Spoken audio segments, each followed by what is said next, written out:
So who is going to conduct the ceremony? Ibrahim, no? Please start. Yes. We're going to begin by calling the first questioner. That is Mr. Sadiq Noor, if he would like to come and ask his question. Bismillah ar-Rahman ar-Rahim. Assalamu alaikum wa rahmatullah. You're from? Somalia. Somalia, right? Yes. Thank you.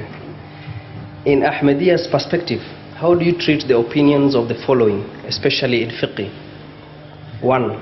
Imam Shafi'i. 2. Imam Abu Hanifa. 3. Imam Malik. And lastly, Imam Ahmad al-Hanbali. That's right. Thank you. Yes, you can please sit here, close next to the table here. That's right. We follow him whom they followed, Hazrat Muhammad Rasulullah sallallahu alaihi wasallam, and the Holy Quran. All the various schools of fiqh are founded on the Quranic teachings and the teachings of Hazrat Muhammad Rasulullah in explanation of the Holy Quran. Now when these schools came into being, at that time the traditions were not compiled as we have found them compiled in different books with all the investigations attendant upon the subject of collection of hadiths. The rules were not chalked out like this. So whatever they decided upon the specific ahadith which reached them. While other schools, following the same sources but having different pieces of hadith presented to them, genuinely and honestly tried to infer from those ahadith which had reached them. Had that not happened, there could not have been any difference between these four fiqhs. Imam of fiqh in himself has no authority. All the authority he draws is from the inferences of the Holy Quran and inferences based on the traditions of the Holy Prophet. So now a time has come that we can have all the material before us, and the best and the most dependable course would be to compare these Aimma's edicts and find out which one, according to our knowledge of today, is closest to the ahadith and the verses of the Holy Quran as we understand them. Now this is the general principle we always follow. But it so happened that according to our study, generally Imam Abu Hanifa's fatwa were very largely accepted by the Ummah, and unless we find reasons to disagree with him, we would generally follow the fiqh Hanafiya. But if in some places we find Hazrat Imam Shafi'i closer to the Quran and Hadith than Imam Abu Hanifa, then we would follow him. If Hazrat Imam Malik is found to be closest, then we would follow him. Personally, I believe that Hazrat Imam Malik was not only nearest to Hazrat Muhammad Rasulullah in time, but also he was the first collector of ahadith. Muwatta Imam Malik, although it is not counted among the books of ahadith, that is traditions of the Holy Prophet, but it is one of the most authentic books on hadith which was ever written. All its ahadith are also included in Bukhari. So none of them can be objected against by any school of thought.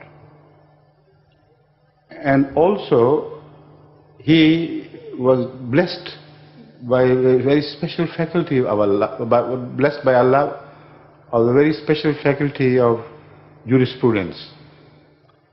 So on the whole, I think Hazrat Imam Malik should also be bracketed with Hazrat Imam Abu Hanifa. But the problems arose later on when, in the name of Maliki fiqh, scholars of the later ages went on adding quite a few things here and there, creating distances between the fiqh of Hazrat Imam Malik and the fiqh of Abu Hanifa and others as well. So all this is a complicated issue, and it needs to be thoroughly examined. Otherwise, if we do not try to find compromise between these great sources of jurisprudence on the basis of re-examining their sources and attempting to draw new inferences, then this confusion would continue forever, dividing the Ummah. So Hazrat Masih Maud alayhi salam, the founder of the Ahmadiyya community, gave us this clear instruction.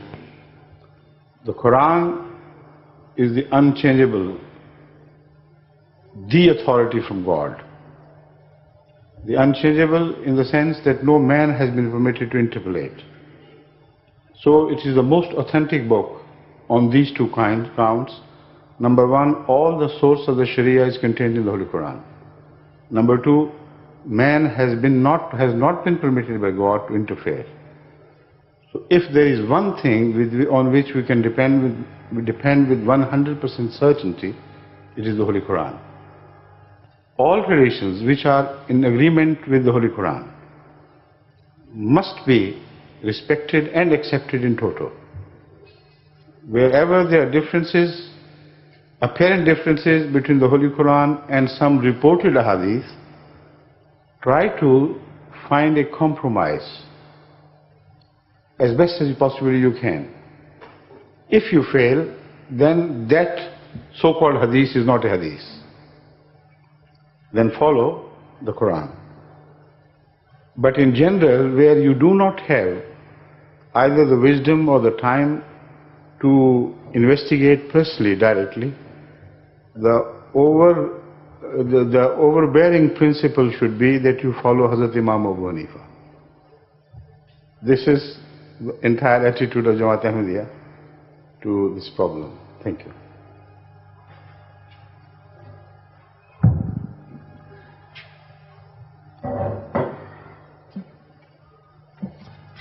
So the next question is Mr. Craig Howley from Bournemouth. Please, most welcome. Afternoon. Good afternoon. Just like to ask why a God of love allows so much wickedness in the world today. The wickedness, the existence, the presence of wickedness, you mean? Well, the evil and the suffering of the innocent. Of course, I understand. Would you please occupy this?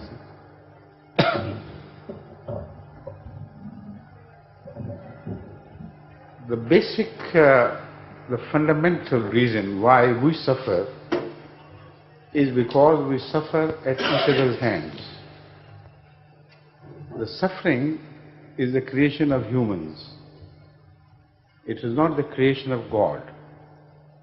And whenever they deviate from the prescribed course of God, by God, then the suffering is born. Now it's a very complex question, because some suffering we find is not a direct result of the person's disregard to any divine order or injunction. Sometimes such sufferings are born because of the total social attitude to certain things. So you cannot say, this man did not commit that crime, why must he suffer? Humanity as a whole becomes responsible. Like societies in everyday life are considered to be responsible for certain evils which befall some individual members of the societies. When you go to war, you cannot blame the person who is killed by a stray bullet or whose house is put afire by bombardment or razed to ground. You can't ask this question individually, addressing to each one, why did this happen to him and that to that? It is a law of totality. when the entire total society is responsible for certain disregards to human values, then the society suffers and the individuals make the society, so some individuals would ultimately suffer. So this is again one area of understanding the suffering. Then those who are born with congenital defects, why should they suffer? What crime they have committed? Those who suffer out of disadvantages which they inherit from a social order or an economic order, like poor countries of the world. These questions should be addressed in relation to them as well. Now, as I said earlier, it's a very complex issue, but I have attempted genuinely to answer these questions in relation to the points I have raised, plus many others. In a book which will be very soon published, or if not very soon, within the next 2-3 months I hope, it will be available.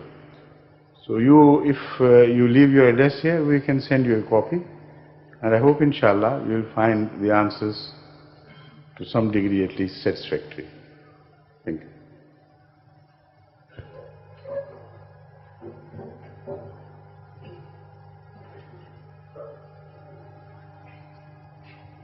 The next questioner is Yusuf Sabu from New Cross.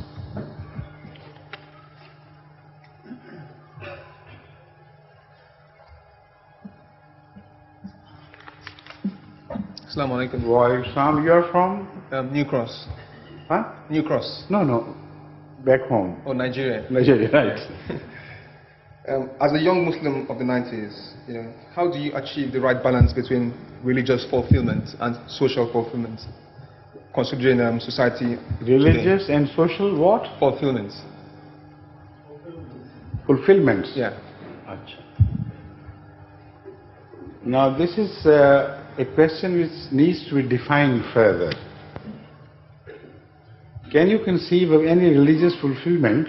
I mean, like Can you conceive of any religious fulfillment which would be at odds with the requirements of social fulfillments?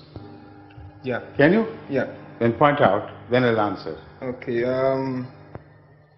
Like your daily prayers, for example. Huh? Daily prayers. Right. Okay, because you have to go to work, attend lectures. But this is not a social area. This is an area of economic activity of man. Okay. Right? Yeah. So if that is what you have in mind, then I'll answer this question directly. Okay. Otherwise, as long as the question remains vague, I will not be in a position to answer it with any measure of rationality and understanding, right? Yeah. So let me attend this particular question which you have raised now. Okay. You are expected to say your prayers 5 times a day, correct? And who has created you? And who has made all the provisions of subsistence for you?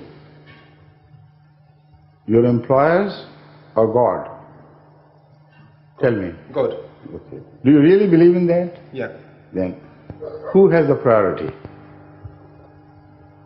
God.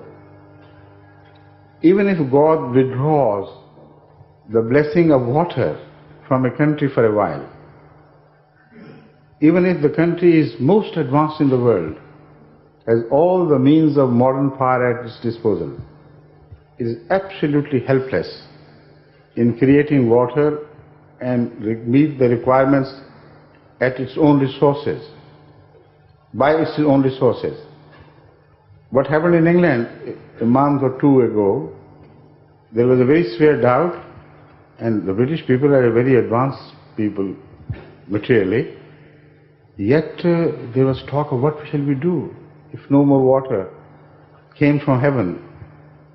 How will we meet this requirement? If they want to manufacture water of their own, the energy required for that and the expenditure needed for that would be far beyond all the resources of the British people. So this is what I mean. Just look at one single aspect of God's grace. Imagine the entire system of the lifting of water from the sea and its purification. The sea water is absolutely unfit for the usage of any animal except those which are made to live in sea water.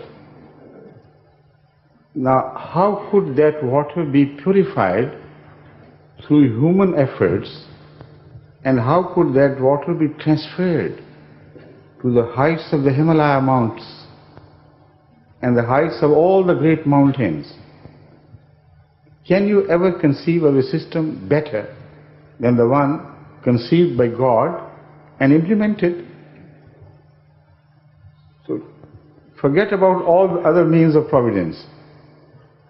Just look at the most amazing and complicated system of the purification of water, lifting of it, and it's being carried to thousands of miles to such places where the temperature is kept at a very low level.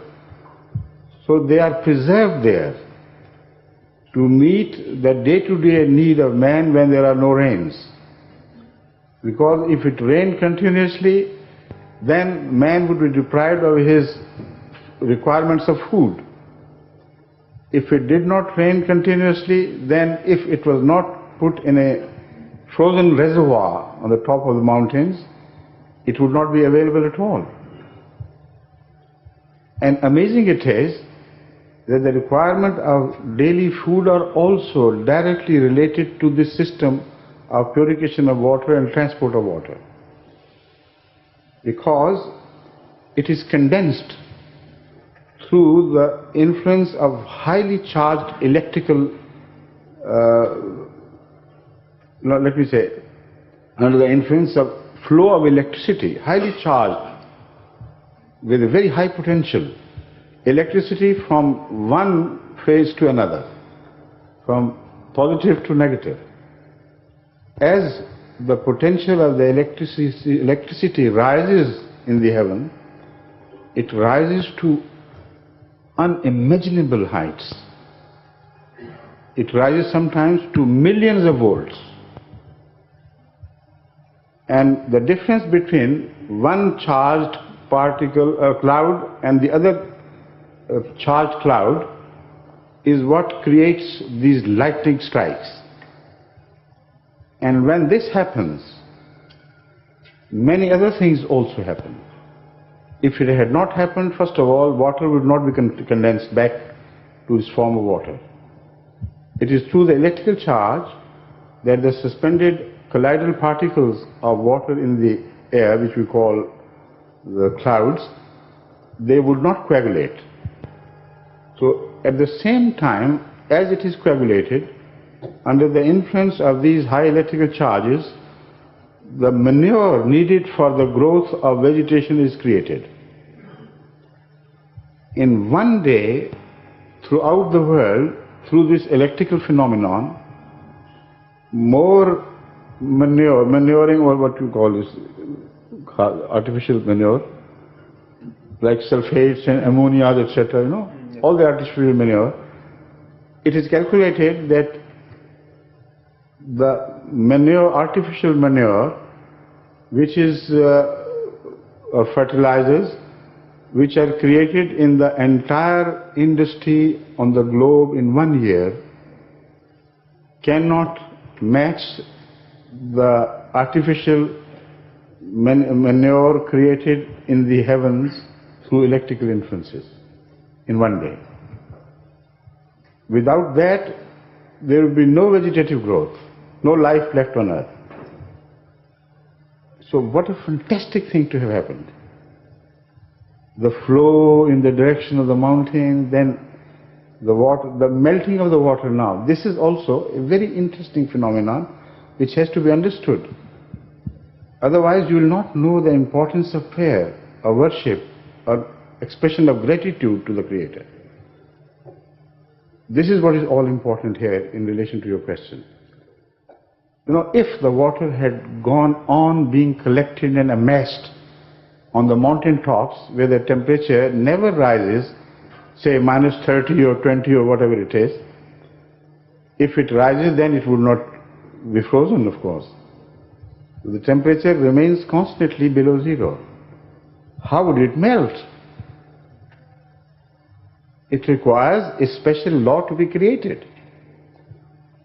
Now that law is only in relation to water and ice.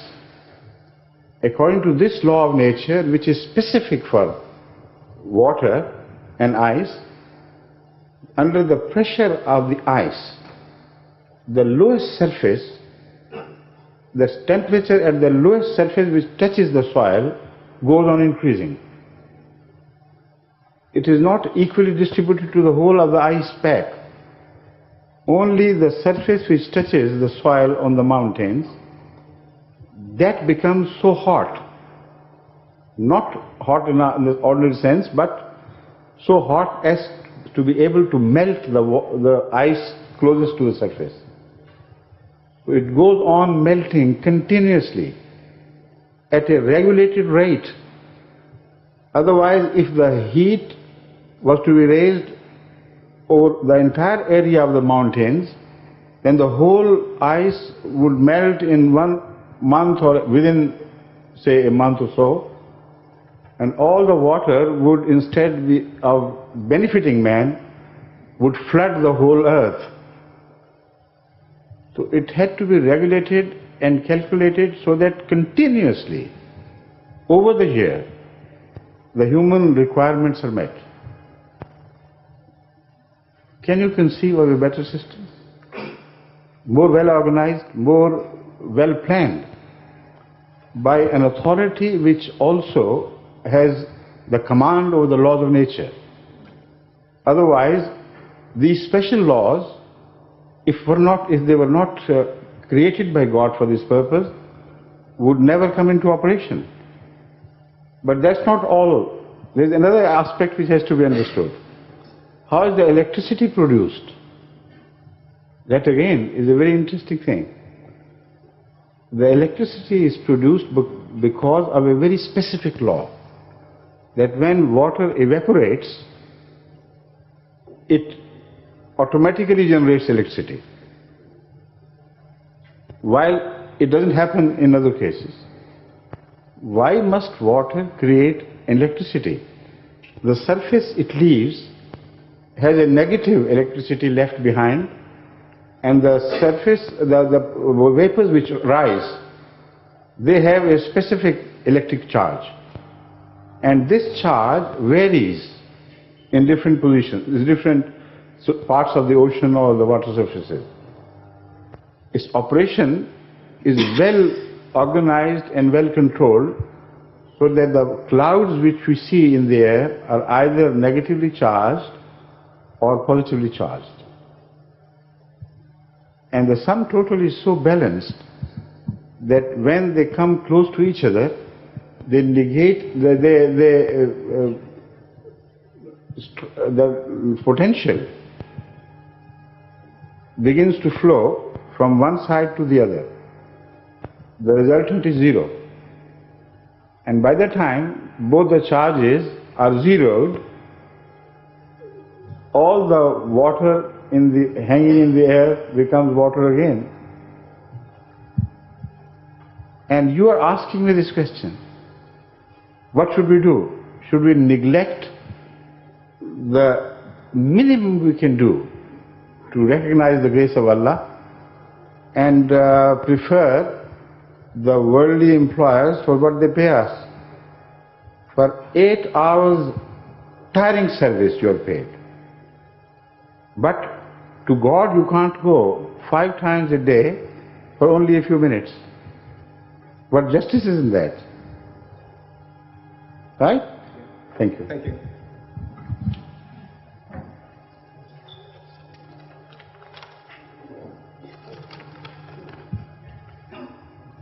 The next questioner is Jariullah, I can't pronounce his surname, Jariullah Akin Abuda from You understand, you know whom we're talking about. Yeah. Come on.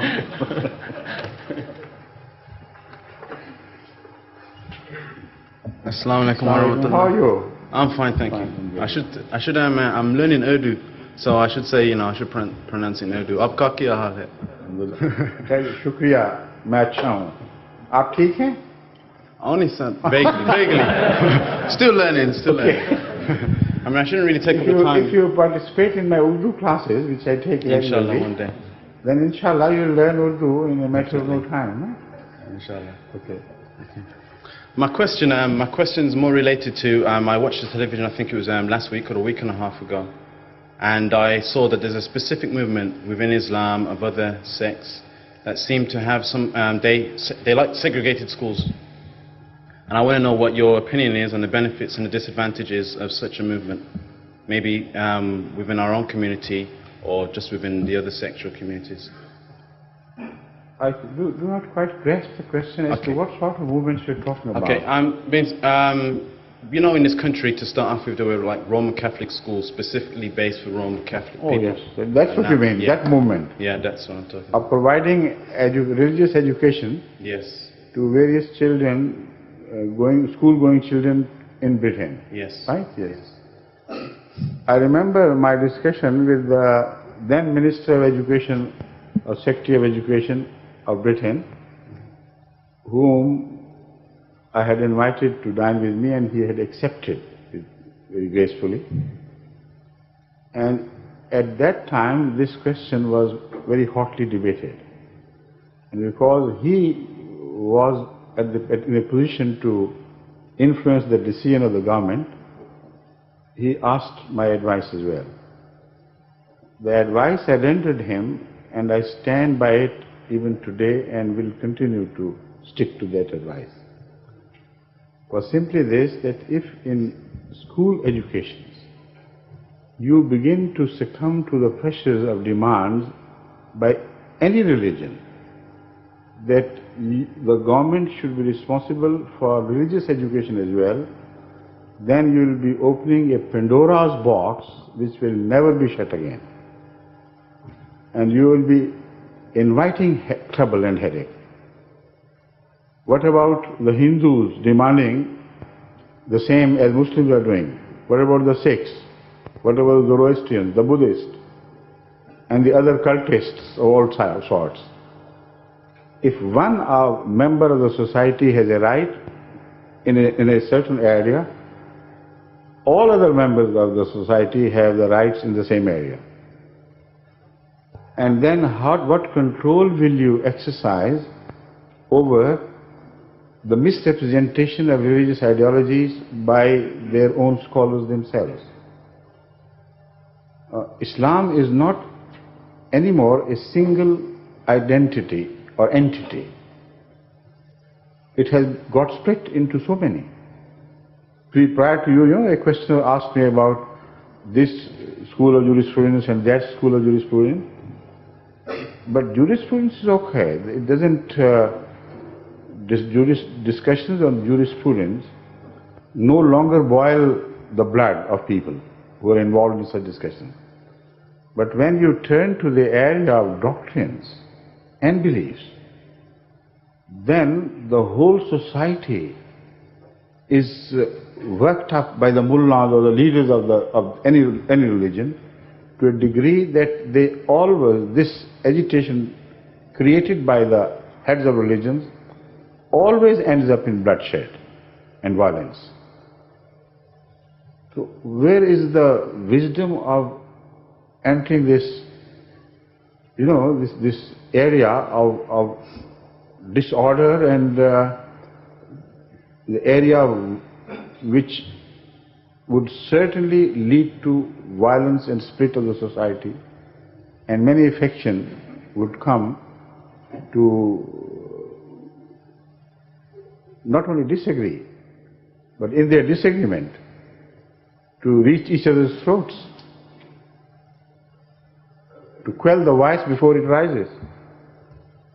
Now this is the human experience. Why to enter this most horrible area of controversy which you will never be able to bring under control again? Yet I agree that there is a certain area of religious education which should be introduced in the schools and colleges, which could never lead to any hot controversies, and that is the moral aspect of religious teachings. You ask Christians what is the ideal moral teachings and start introducing it in the schools. Ask the Muslims what is your ideal moral teaching and start introducing it in the schools. This moral teaching, whether it is of Hindus or the Muslims or the Sikhs, has a universality about it. When we say religions are split, they're always split in the areas of beliefs beyond the reach of humans. They fly high somewhere in the air, and we can never fix them and determine whether this is right or that right. So why to enter a controversy which cannot be resolved anyway? Why not take the best of the religious teaching which relates to human relationship? There are two areas of religious teachings. One, man's relation with God.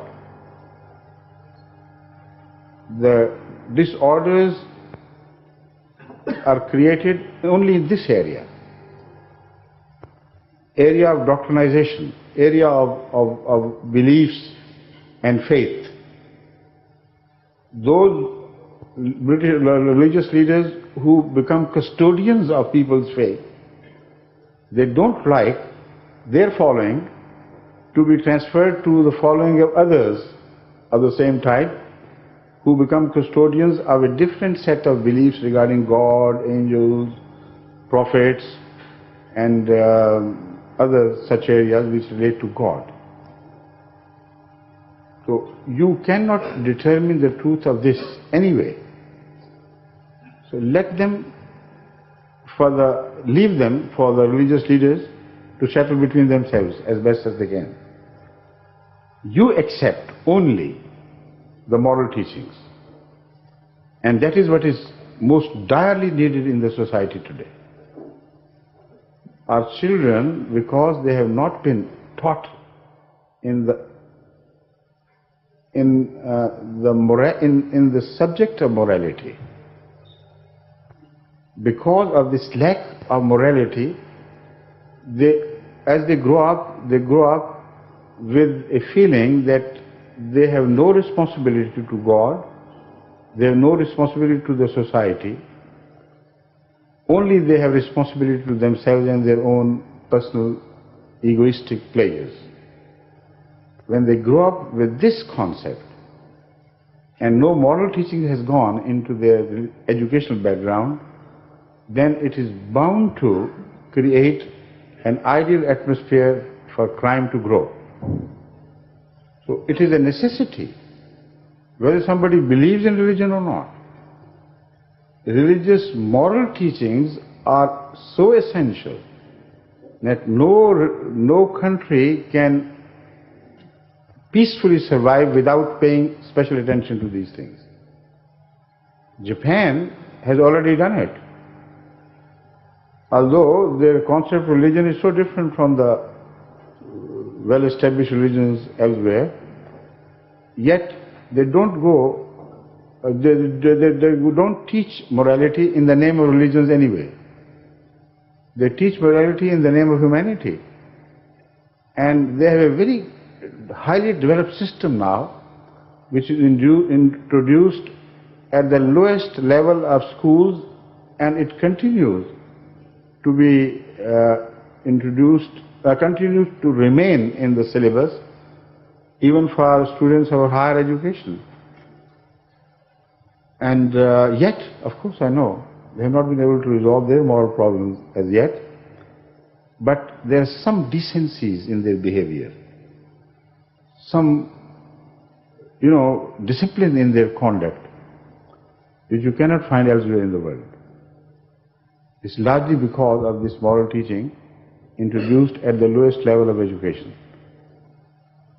So one should thrash the whole issue threadbare and find out the real reasons behind all the unrest and lack of peace, etc. And I'm sure if you do it the way I have suggested, you will agree with me that religion should not be touched with a 10-foot pole as far as the area of ideology is concerned. Leave it alone. But as far as the morality goes, you adhere to it strongly, positively. This is going to improve the quality of the society in general. Thank you. Right? Jazakallah. Thank you very much. Jazakumullah. Some of our guests are a bit shy, so some questions have been given to me, so I will ask the questions on their behalf. That's right. One of the questions is, in view of the fact that the Holy Shroud of Jesus is a medieval forgery, how can you prove that Jesus did not die on the cross? All right.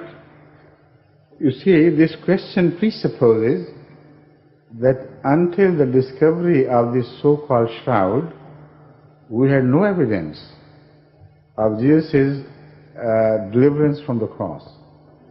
And Ahmadiyya came to be born along with the discovery of shroud. It's absolutely wrong. Shroud could only work as an additional evidence in favor of our view, not at all as the fundamental and central evidence. Number one, and number two, this claim that the shroud has been already proved to be fake is wrong. Nothing has been proved. The religious scientists who have rejected such reports, that the highest scientific authorities of NASA went into the investigation of the dating of the shroud, and they discovered with the unanimity that this shroud, according to carbon dating, could not have been older than 1200 years backwards. More knowledgeable scientists have rejected this. One of the Russian scientists, for instance, who is expert on carbon dating, he says he's surprised to find this claim, because carbon dating cannot be fixed within a period of a few years only. It can swing to 1,000 miles this way or 1,000 miles that way. So if you add 1,000 miles to 1,200, that would still be acceptable to scientists, should be acceptable to scientists. Moreover, that is not the only evidence in favor of the genuineness of shroud. The genuineness of shroud has so many other evidence, or pieces of evidence, that put together they should be studied, and as such they have never been rejected by scientists, because some of the evidence is beyond their scope of determination. Scientifically, they can only say that the blood marks on the shroud are neither paint nor marks created by the burning or scorching of the cloth. Sometimes red patches appear as at the aftermath of a fire. The cloth may not be burned, but it is scorched and it changes color sometimes. Now, the scientists who have examined those spots, they have determined without disagreement that this was genuine blood. As far as the image on the shroud is concerned, the scientists agree that this is a negative image. And no NASA inquiry has rejected this. They may not speak of this because it will go against their findings. But none has been able to reject this claim that the shroud, the image on the shroud, was not a positive image, but was a negative image. Now the questions are raised and are still being studied as to how this image could have been created. The scientists disagree as to the processes which might have led to the creation of this negative image.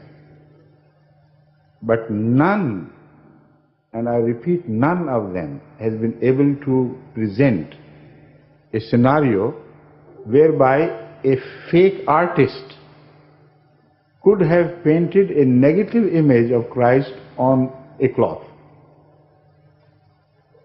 Why on earth, hundreds of years before the invention of the camera and photography, should a man conceive of a negative and produce a negative 1200 years ago, which even today the most competent artists cannot do? They know what negative is. Yet if you ask them to create a negative of Noonan, for instance, Ibrahim Noonan, they will not be able to do it. When you reprint it and create a positive, you will not be able to recognize yourself. But that image, when a positive is created from that, printed from that, presents a perfect image of a man of the description of Jesus Christ, which is found elsewhere in the books and annals. How on earth this could have happened? All they say or can say is that it is impossible. If it is impossible, how could it be there? There has to be some way available to nature, some means available to nature to create this negative image. But man has no means to create this negative image, at least at the time when the scientists agree it must have been created. They don't bring the age closer to 1200 years. So can you imagine anybody making a negative image of something when he has no idea what negative is? So the evidence is so powerful and overwhelming that this cloth cannot be declared as a fake cloth. All that they can say is that the age of this cloth falls short of the age of Jesus Christ when worked out backwards from our time. If Jesus Christ happened to be 2000 years ago, then all the best they can say is that this cloth does not reach that age backwards in time. But then, who was the person? Why this miracle? In favor of whom? Because miraculous it is.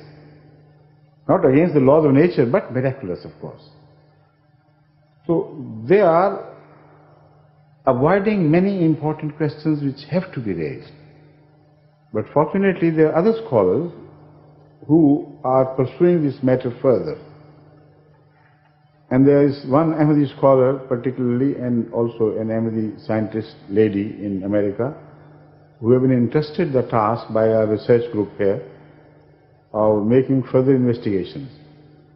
And we believe, inshallah, we will be able to provide enough evidence to give a lie to the so-called NASA report and establish the fact that under certain natural circumstances, an image on a cloth of this description can be created.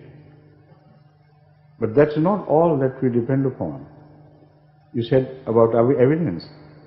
The evidence, first of all, lies in the fact that when Jesus' body was taken down from the cross and pierced, blood and water gushed out. Now, every medical expert can tell you that blood does not gush out of the body of a dead man or out of a corpse. Why should it? It's coagulated.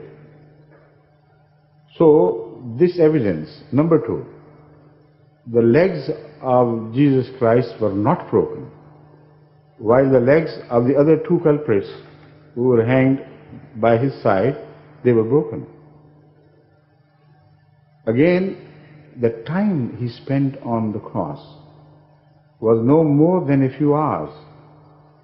On a Friday afternoon, he was hanged or put to cross, and before the sun set his body was taken down.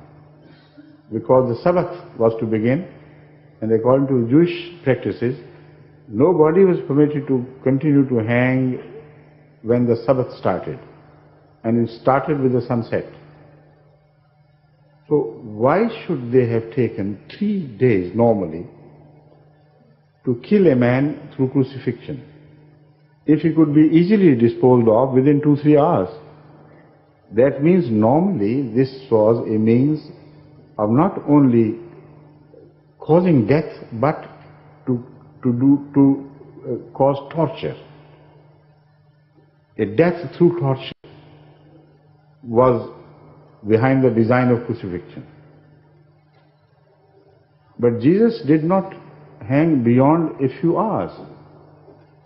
And he was a sturdy man, very stiff habits, very pure habits. So we can't imagine him having died so quickly. And another piece of evidence from the Bible is that some sorts of ointment was prepared by his disciples and was applied to his body. There is absolutely no reason for any ointment to have been applied to his body if he was not alive. Because dead men's bodies were never applied with any potions or ointments. So that is another piece of evidence why it happened. Why the secrecy about his burial place or sepulchre? Why was Jews so worried? And why they went to Pilate demanding his body? Why did they express their doubt about his being alive?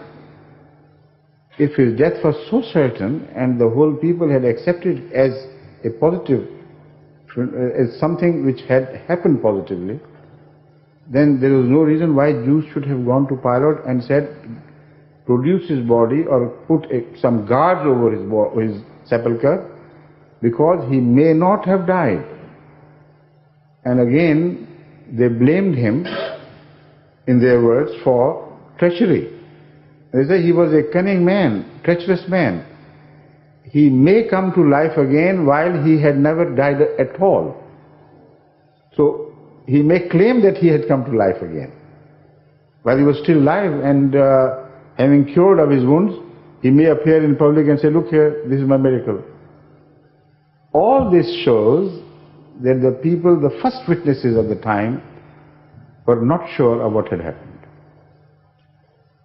The only evidence which is presented by some Christians in favor of the eyewitnesses, so-called eyewitnesses, while the eyewitness is not determined as to who it was and how close he could reach the body, is that then somebody standing nearby saw him give up the ghost. No, he didn't see the ghost escaping his body, of course. Anybody who swoons, for instance, will appear to have given his ghost to an onlooker at some distance. But this particular evidence was specifically rejected by Jesus himself. Because when he appeared to some of his disciples and they suspected him to be a ghost, he said, no, I am not a ghost. I am the same person who was crucified. Come and touch my wounds here and there, see signs. So some unidentified witness says he gave up the ghost, and the ghost himself, the so-called ghost, says, no, I am not a ghost. So there is so much evidence, and I have spoken on this subject from various angles repeatedly during my question and answer sessions, but I think for the time being this should suffice. Thank you. There's another question. Yes, please. Yes. What does your community believe about Jesus' resurrection and salvation? I think I have already answered, but I'll further elaborate this from the angle of this question. What we believe is that Jesus was miraculously saved by God. in accordance with the promise he had made himself. So the miracle did not lie in the fact that he once died and then was revived from the dead. The miracle lay that he was never permitted to die. He survived the trials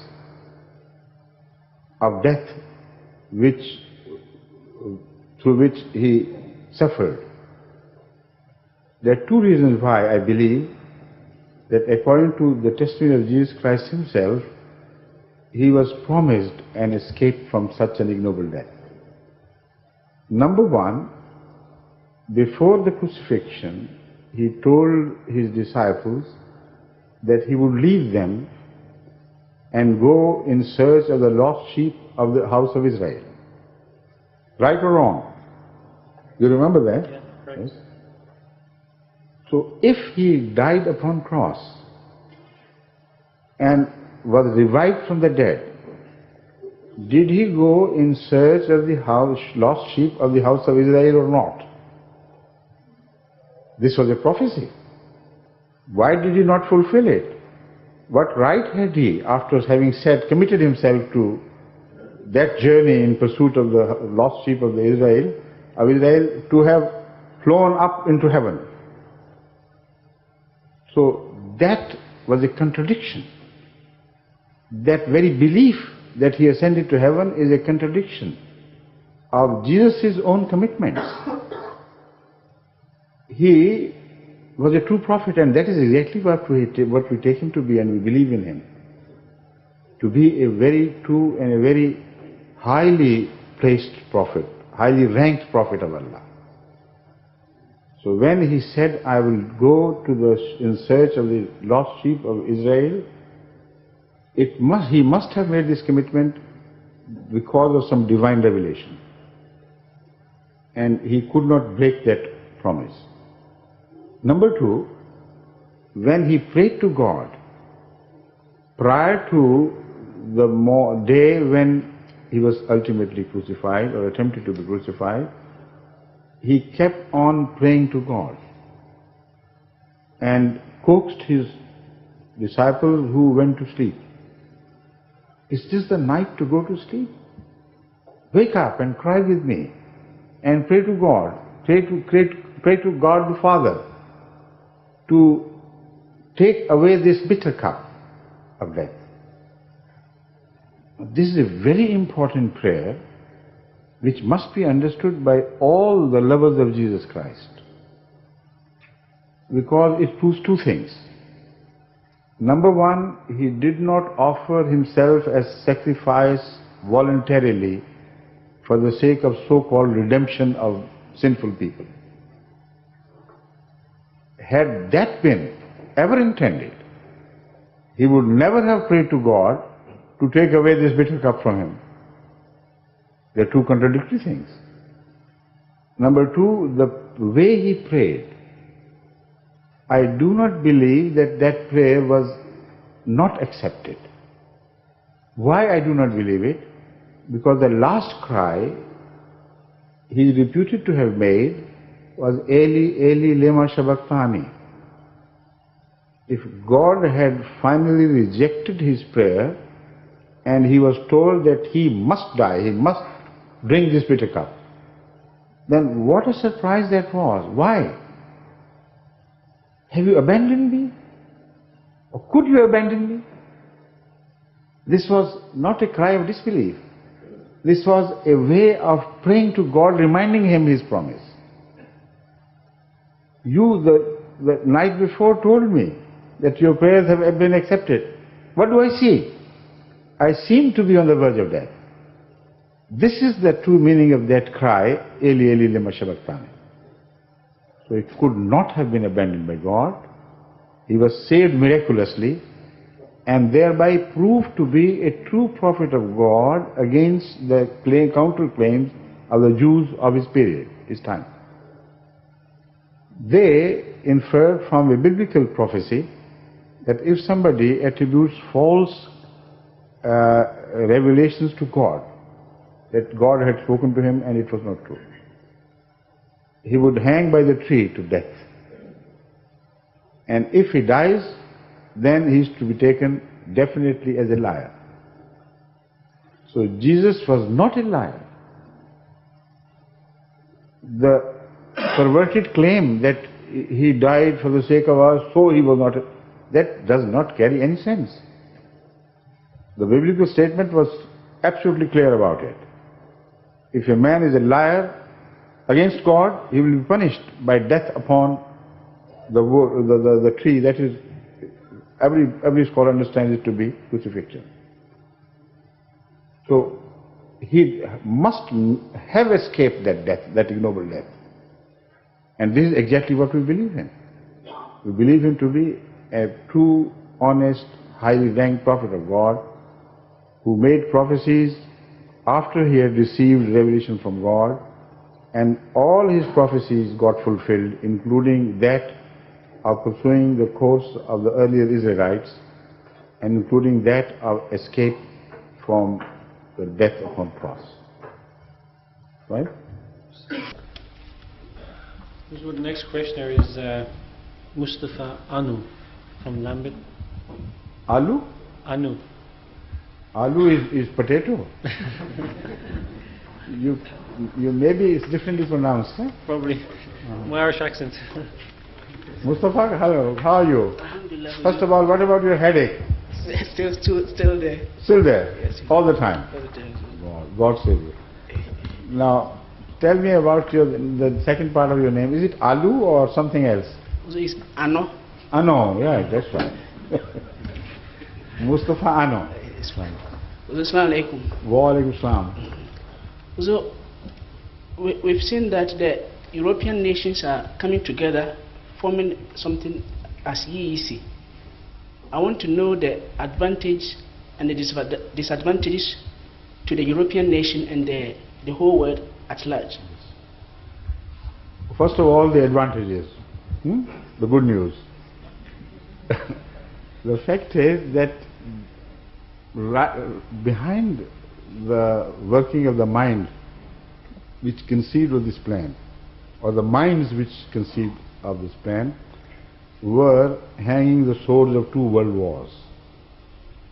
Europe, in the state of different, as a continent, having so many different states with independent authorities, despite all their best efforts, got split again and again on the issues which in fact were economic issues, but the interests of various states were at loggerheads with each other concerning certain economic issues. This has always happened, and these things, when they grow further, they always, if not always, most often, produce wars. So, having read the whole, of course they must have gone into the entire history and the background, reasons why these wars took place. They must have inferred that Germany seems to be the center to the whole issue.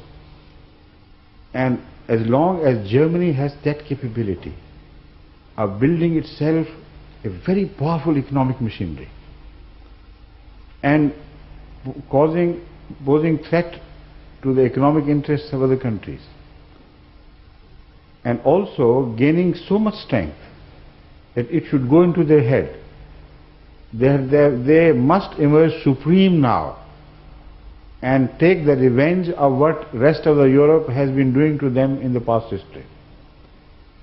They must have thought that this is a logical, inevitable conclusion which would work exactly the same way as it worked previously. So the first answer to this question was presented by Churchill, which is mentioned in his memoirs of the World War II. He suggested to President Roosevelt and also to Stalin that as long as Germany remains united, it will always pose threat to peace. So let us divide it into two parts.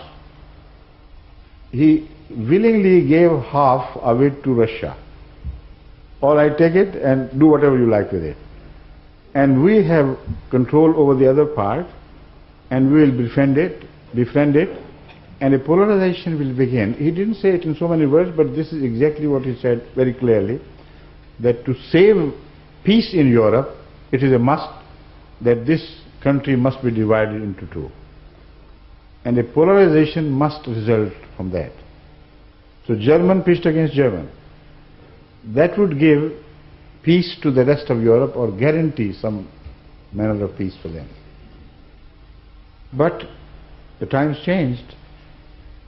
This division no longer suited the political requirements of the entire world, America included.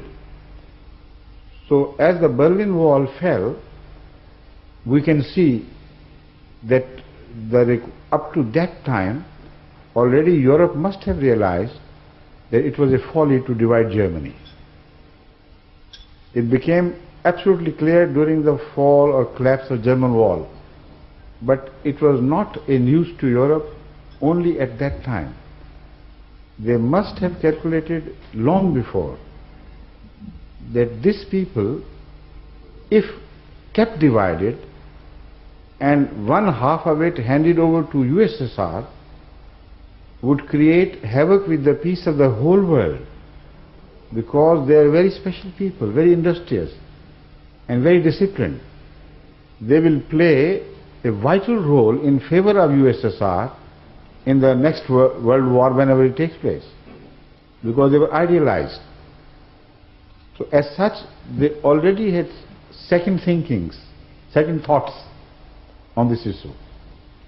So these factors must have given birth to, politically I mean, these factors must have given birth to the concept of one united Europe, in which Germany should be absorbed as a single, as one entity, not independent, but as a part of one united Europe.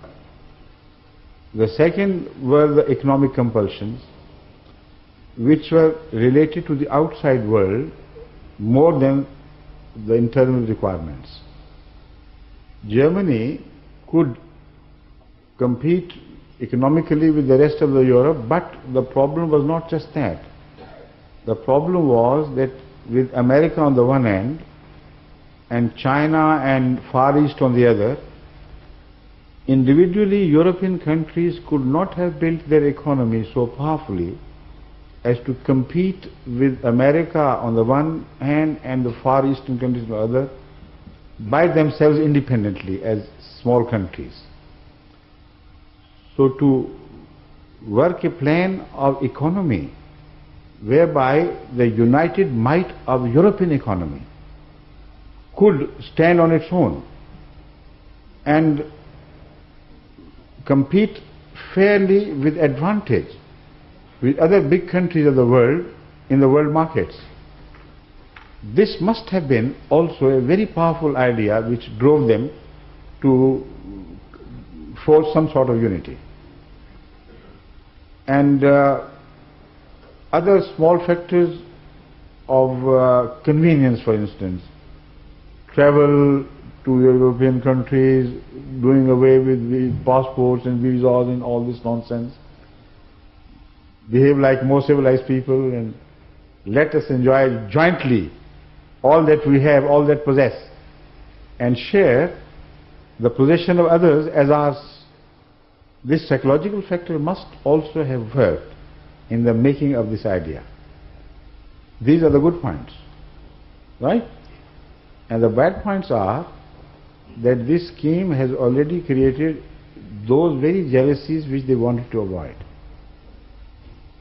First of all, this did not bring into the focus of their attention, perhaps, obviously I feel, the factor that the national loyalties in Europe have sunk so deep and are rooted so deeply in their history and thinking that you simply cannot sever the ties of their national growth from their roots and plant them elsewhere as a garden with new roots to it.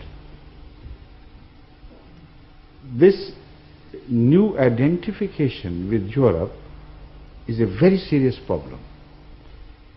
More so for the British, because they have a very glorious past of independence, of diplomacy, which not only matched but more than matched any other diplomacy of any other people in the world. Politically conscious people of the world know that and would agree to this claim, that the British political awareness and diplomacy is rooted deep into the history of their colonization, and no other nation shares it equally with them. That is why America, despite being a very great country, has always been dependent on British advice on such matters, until Mrs. Thatcher came. Then a new era began of British giving in, handing in their own right of superiority in diplomacy and world politics to their elder brother America, which was resented, of course, by many other politicians, and they are trying to return back to their own independent identity.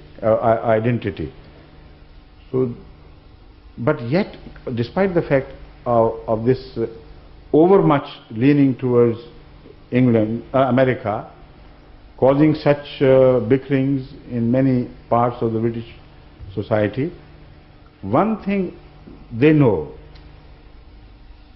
and that is certain, that history has put them in the bracket of Americas more than in the bracket of Europeans.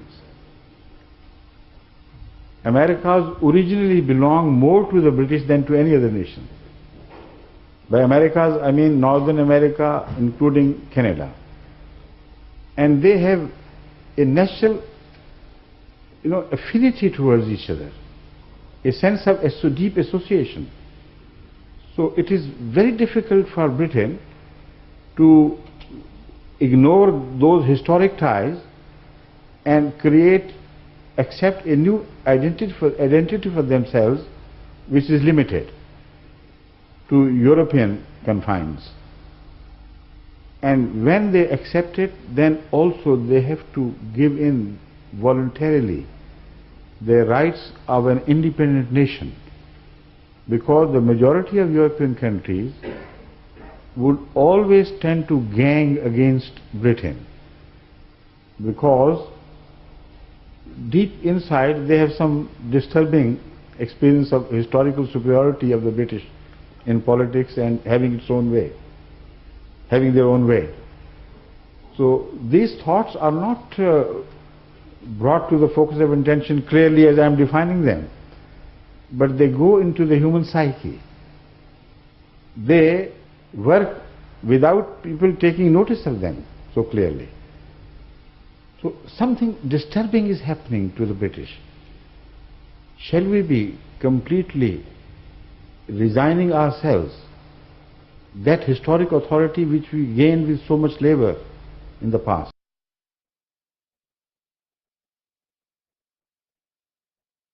With their majority. Then there will be lobbying, naturally, which has already started. French lobby, German lobby, that lobby and that lobby. What is Britain in that lobbying when the continent as a whole considers itself to be the main representative of European land? Britain, of course, is an island, accepted as European, but still a step European, like stepchild. So these factors are going to play a role in future. It's impossible to avoid them, to bypass them.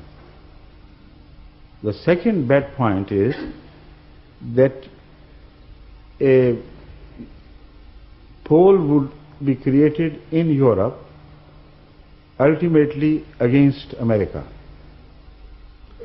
With the passage of time, American authority would be weakened, and as they gain more strength in their own economy, they are going to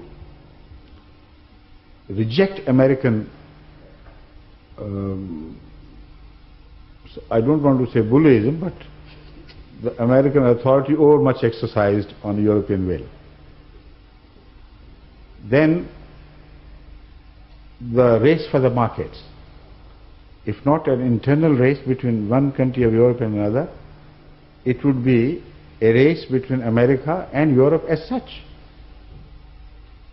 And then on the other hand, America would bypass Europe and bring Japan closer to itself, and Korea, and some other Far Eastern countries, to offset the loss of its authority upon Europe.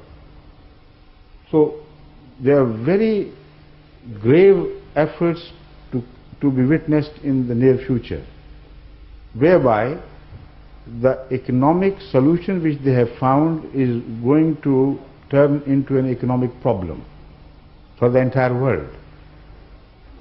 Then Russia is next door to us. Russia cannot be absorbed into Europe as a single European entity, completely losing its identity. It's not possible. Russia's history has always been independent. When there was British Empire, there was also Tsarist Russian Empire. And they always go along with the other smaller states around them, comparatively small states, but very powerful states economically. And they cannot survive economically without interdependence on each other. The industry throughout the communist period has been so well planned and designed, or badly planned and designed, that one part of USSR is the productive part and the other part is the industrial part. So they cannot survive independently of each other. Raw material comes mostly from Muslim states, and the food also comes mostly from Muslim states, Kazakhstan, etc. And they are manufactured and processed industrially in Russia, not in USSR as a whole. Of course there is industry everywhere, but I'm talking of the highest concentration of industry to be in what we know as Russia, a state within USSR.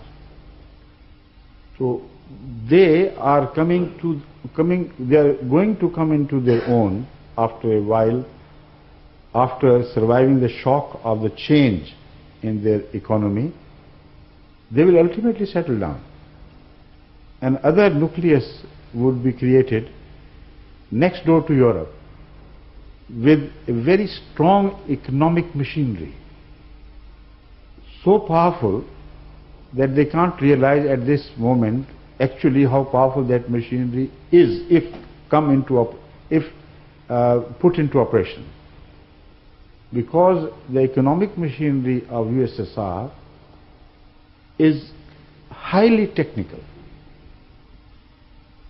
Technicality, if you speak of technicality and scientific education, Europe cannot compete with USSR in the area of fundamental industry. They can compete, of course, with USSR in the sophisticated items of daily use, in the production of such sophisticated items as excellent clothes, most beautiful cars, comfortable this and that. Russia can't beat with them. But per capita, Russia has far more industrious economists, scientists, as well as technologists in Russia, in USSR, than any country of other country of Europe, or even if you put their might together, still USSR has an edge over this. So once their economy falls into steps, then they are going to turn into a very powerful economic machinery. Previously, it failed to produce impact because most of the production of the industry was directed at war machinery. If there is no threat of war anymore, as it will dissipate naturally within the next few years to begin with, then it will come back later. But this initial removal of immediate threat of war will give Russia ultimate advantage to divert its industry to other common day-to-day usage of the Russians themselves. They have been deprived of this. This is why there is so much suffering. But no more so. Already the shift is taking place. So these and so many other factors speak of a gloomy future in relation to the immediate advantages which we can see and which some of which I have counted. Right?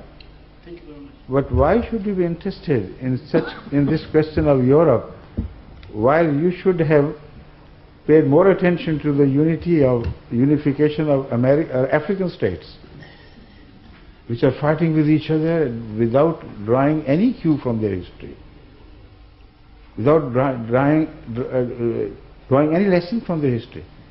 They're going fighting each other inside and outside. Gosh, what's happening there? Right? Next time maybe I will come to Africa. By the time you come to Africa, I hope Africa will be left. The way they are destroying each other, unbelievable. How the Sierra Leoneans are cutting the throats of Sierra Leoneans. How the Nigerian society is divided into warring factions on religious plane, on political plane, on economic plane. You know, things are happening in Liberia, have happened in Liberia and other parts of the state. What is happening in Zaire? These are very serious problems which are very close to the edge of the precipice. Then the moral the moral destruction of the society as a whole. Truth is fast disappearing. Integrity or honesty or trust are evaporating very fast from African soil. And again, unfortunately, AIDS is spreading like wildfire in many African countries. So all these are factors which should, which should create a sort of panic among the Africans living outside in apparent isolated piece of Europe. It's a very serious question I have raised. I want to draw the attention of all Africans living in Europe or America or other Western countries to forget their own personal advantages and return to their country deprived of all resources, even the human resources. The best they produce of scientists seeks employment elsewhere in the advanced countries. So it is Africa far more to be worried about than anything that may happen to Europe. Right? Thank you very much.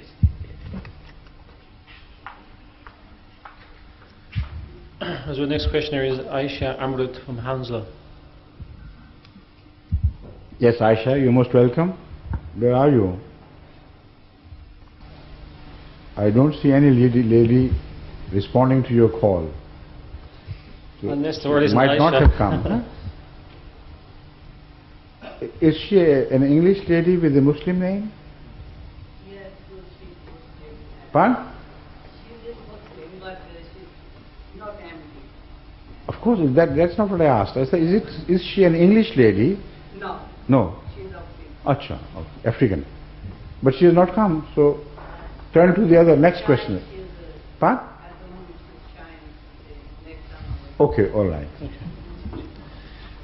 Then as well, the next questioner should be, and I have to get this name pronounced properly now as well, is Marhalim Amir from Gloucester. Pardon? What name did you say? Halim. Halim. It's called Halim. Right, right. Assalamu alaikum. From Scotland. Assalamu alaikum. Yes, please. Yes, Gloucester. I believe before I came in Britain, when I was living in Malaysia, I'm from Malaysia, And we believe that by the time Imam Mahdi comes to this world, and Islam will be the strongest religions in the world, isn't it? And what's so confused now is, if we say that this religion is the strongest religion in this world, and why at the past 3 years, when Bosnia was suffered from attack with from Christian community, why there is no Islamic country comes to in front of what's, let's say, PBB and solve this problem? Why we have America and... Okay. You have asked 2 questions in one, right? Yeah. The second question I advise you to address to Saudi Arabia, to Kuwait, Yeah. to Jordan, to Syria, and to such countries you are blaming for their absolute lack of interest in the Muslim affairs, right? Yeah. I am not answerable for what they do, but I am answerable only from the point on behalf of Jamaat Ahmadiyya, with our belief that Imam Mahdi has come, right? Yeah. Sure.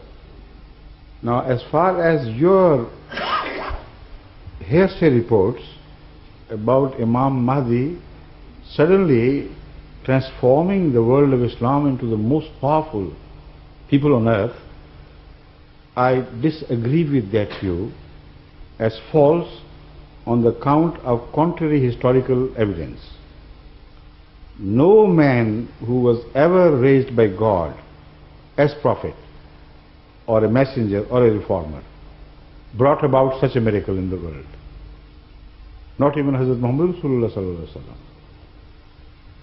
1400 years have passed and still you yourself are quoting the example of the Bosnians being Muslims completely helpless at the mercy and laid at the mercy of their non-Muslim enemies. And there again, it is not the Christians who have perpetrated any crime against them. That's also wrong. Those who have perpetrated most horrid crimes against the Bosnian Muslims are religionless people. There is no religion to them. They are practically atheists and morally destitute. So why to blame Christianity unnecessarily for the crime committed by non-Christians? Understand? Now coming back to the question of the Imam Mahdi, I remind you to the basic fundamental principle that God has enunciated in the Holy Quran repeatedly, which is lan tajida li sunnatillahi tabdila wa lan tajida li sunnatillahi tahwila. the ways in relation to mankind, in relation to religions, have become parts of human history and religious history. And you will never see any change in the conduct of God in relation to the attitudes of peoples on earth. And repeatedly it challenges man to find one single example where God changed his ways and his attitude to the problems. Whenever he raised a prophet, he raised that prophet from the weakest of the people. No, not the weakest of the people, among the strongest, of course, of the society, but individually so weak that he was never supported by any powerful group. Every prophet came independently as a single person. Yet he gained following through a very strong, persistent struggle and endeavor which he continuously made, regardless of the pressure of the enemies against him. The miracle, which is the Sunnah of God in this case, which was common to all prophets, was that despite the fact they were neither supported by a powerful social group, economic group, religious group, political group, They were, even if they were popular, they were left alone after they claimed to be from God, yet they emerged victorious, invariably. But through a slow process of change, which began with moral change. And that change itself was not brought about through a spell cast by a prophet. That change was brought about through human sacrifices. Each person who answered to the call of a prophet accepted a miserable life for the sake of the truth. He was put into the middle of torture and persecution, and the society which honored him before treated him as a menial, and as such there is no inconsistency in the ways of God if you apply those, if you learn those ways through human history. From the time of Adam up to Ahmadiyya sallallahu alaihi wasallam, this is the story of the prophets repeated over and over again, exactly like this. If the people did not reform finally and rejected him altogether, then the people were wiped out, not the prophet. What happened to the people of Noah? What happened to the people of Lot? So the religious history as preserved in the Holy Quran is most reliable and unchangeable. How can you fit the concept of Imam Mahdi in that history? Where can you fit it? If you believe that suddenly somebody is divinely appointed and with his supernatural power he destroys the rest of the world and makes those who share his views in religion conqueror of the whole world. Why so? If they are themselves corrupt people, if they are at least as corrupt as other people are, what justice there would be in God bringing about a revolution in favor of such a people like you find in many Muslim states. If you really study the current history of the Muslim states, you will find that most of the people living there have become dishonest, corrupt, and indulging in all the malpractices in which the rest of the world is indulging. Name a crime which you find elsewhere in the world and which is not found in the Muslim states. So why one fine morning should Imam Mahdi appear and say, all right, do whatever you please? Religion does not appear for the purpose of revolutionizing the morals and conduct. Religion only comes to establish the supremacy of one people, and that is all. So I have come and you will emerge as victorious. I'll hand over the keys of the world to you and disappear back to nothingness. Can you agree with this scheme of things? It's impossible. Right? Thank you. Thank you.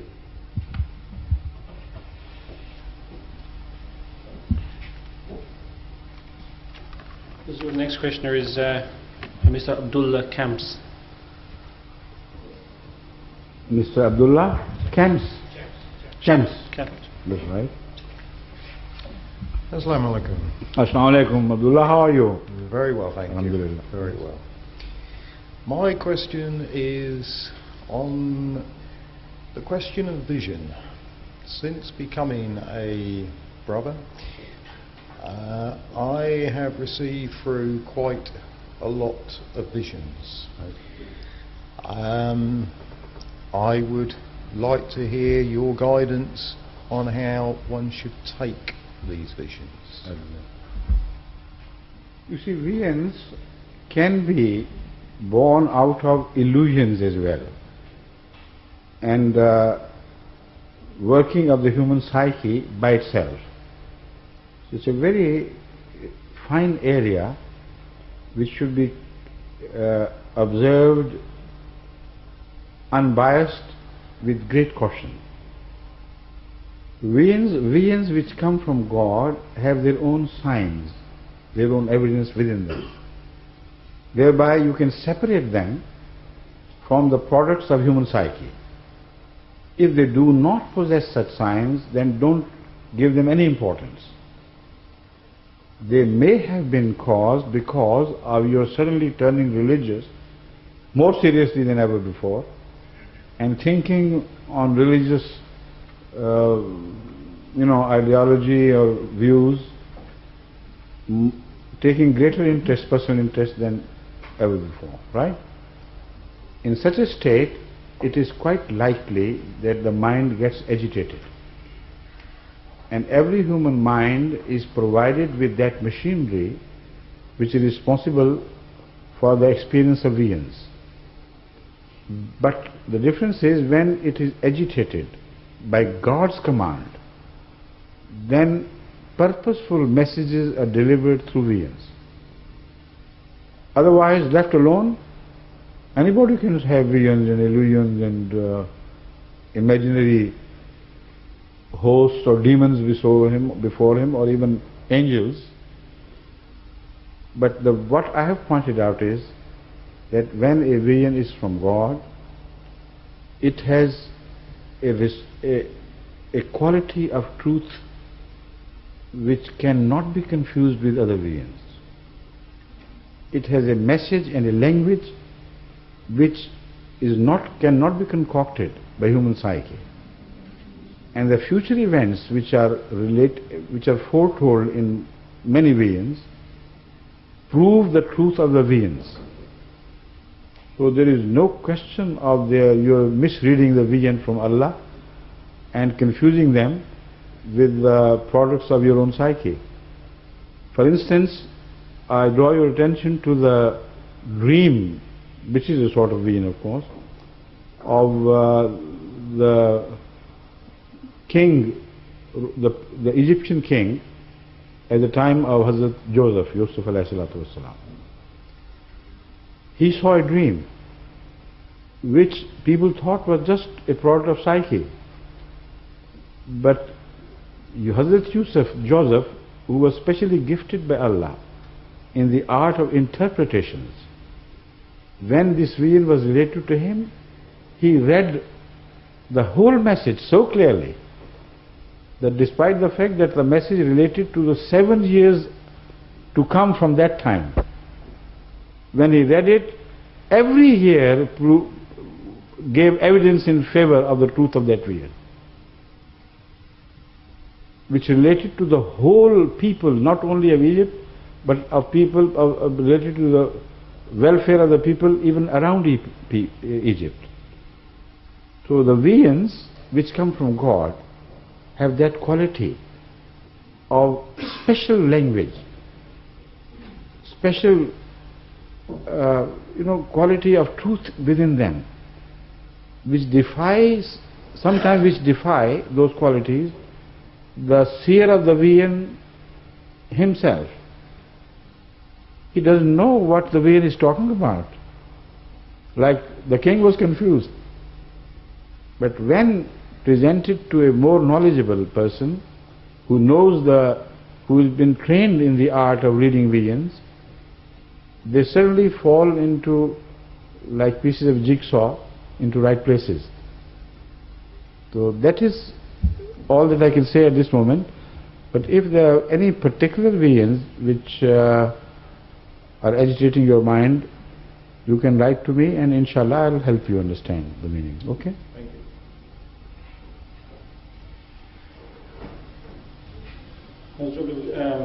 There's a Mr. Trevor Allen would like to put not a question, but he would like to reply to a question. So he would like to. Mr. Trevor Allen. Please.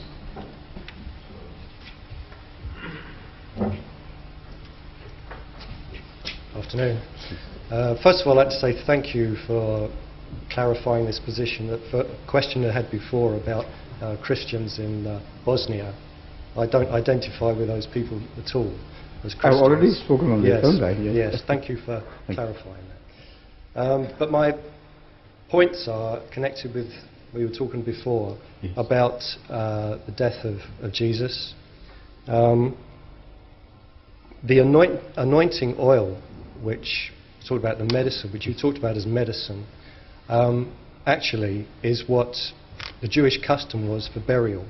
They would put this ointment upon the body for burial, and it was told... Shall I comment on this part of the question first? And then you can proceed. All right, okay.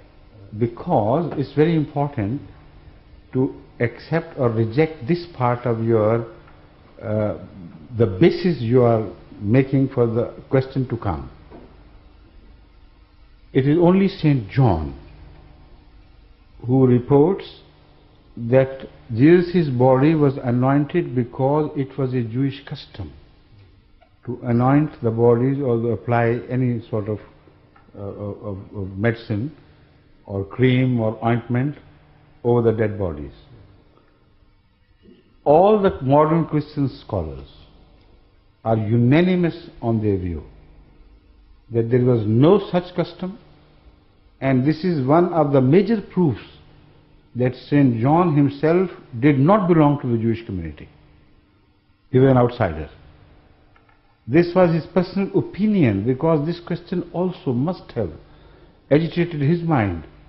Why, if he was dead, an ointment was applied?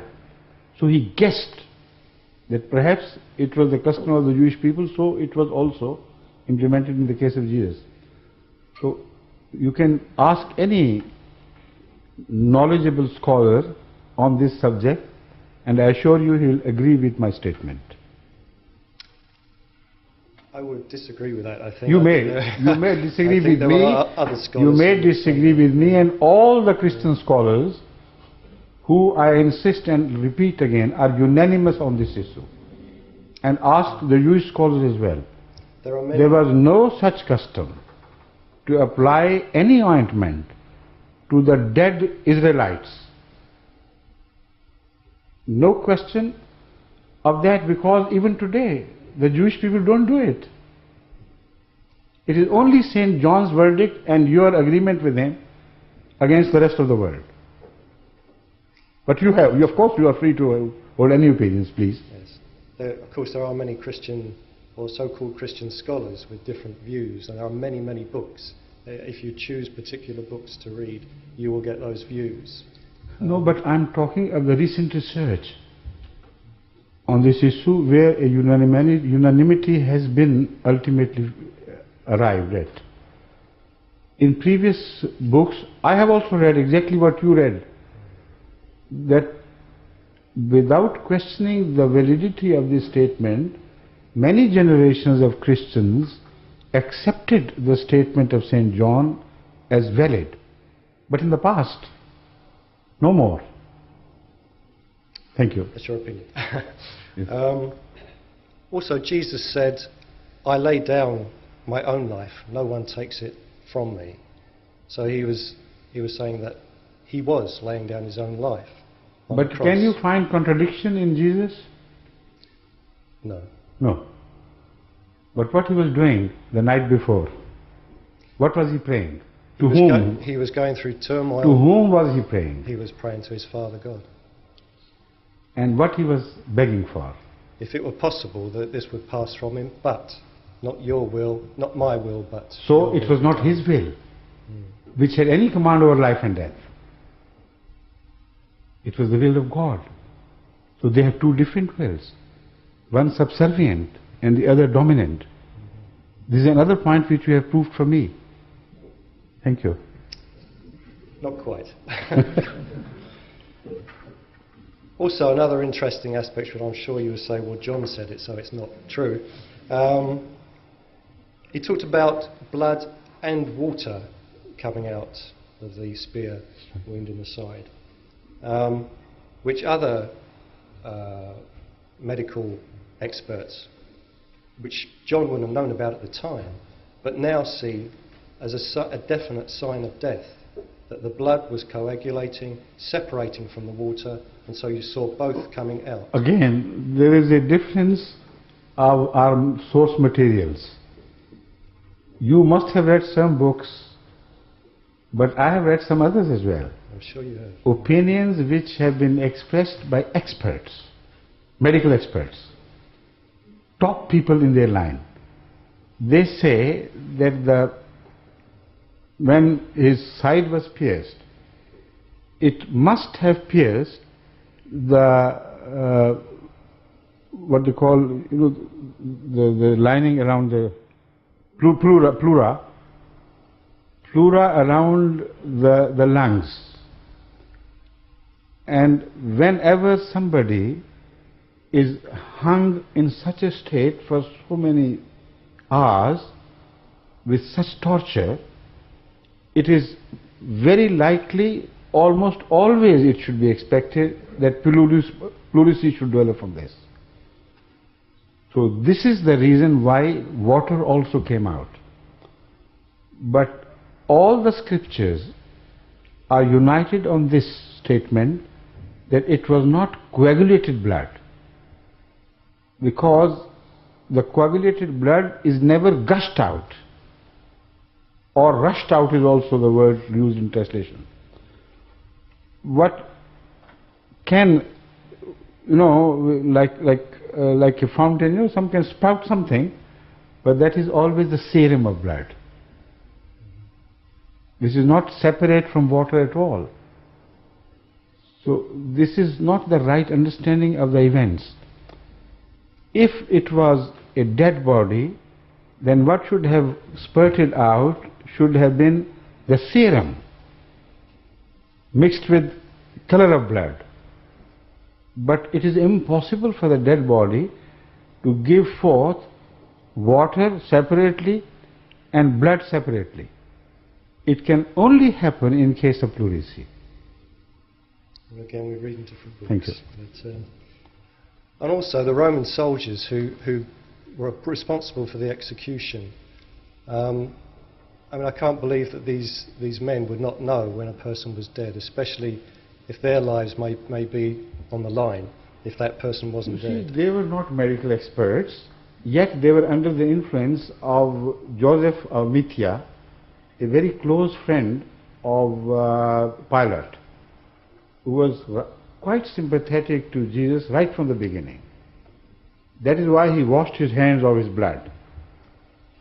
And unless a very strong pressure, an irresistible pressure, was brought to bear upon him by the Jewish rowdy people gathered around, I am quite sure he would never have given the verdict which he ultimately was compelled to pass. So, it is quite likely that the soldiers there were also given the message that be kinder to this man, don't misbehave. And that is why it was Joseph who approached Pilate begging for the body. And that is why in the Bible it is said that when he told Pilate that I have come to beg for the body, he said, already dead? Why this surprise? So it is one way of understanding the same scriptural statements, and you have the right to another understanding, of course. It often took many days Thank you. to die. Thank you. There's just one more. But I have been told that already we have passed the time, allotted time, by 10 minutes. Could I just make one more point? Sorry about that. In Luke 9:22, Jesus says that he must suffer many things and be rejected by the elders, chief priests and teachers of the law, and he must be killed, and on the third day be raised to life. Jesus predicted his own death. He predicted this, but why do you forget that he also predicted as to the nature of what would happen and how it would happen? He said, no sign will be shown unto the people, this corrupt people of today, but the sign of the prophet of the fish Jonah. Was he right there or not? Could he contradict himself? He could not. The time element. He could not. No. Well, this is your interpretation. I am talking of the people who heard this message from him. You were not there to tell them this is what he means. The obvious thing which they must have inferred from this statement was that Jonah, despite the fact that there were conditions which normally kill people, human beings, and there seemed to be no escape. from the circumstances through which Jonah went. Yet he survived and was not revived. So those 3 days and 3 nights which you refer are in fact those 3 days and nights on which Jesus himself has thrown light. And I accept his statement, and I accept it on the principle that Jesus could not have contradicted himself. Thank you. He would be killed. Thank you. Killed, you again say killed, but why was not Jonah killed, and what would be the resemblance? The resemblance could not be until he survived the death, because he did not remain on the cross for 3 days and 3 nights. He remained in peril of death for 3 days and nights.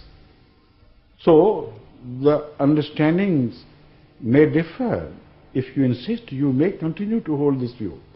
But I am 100% certain that this is what Jesus meant.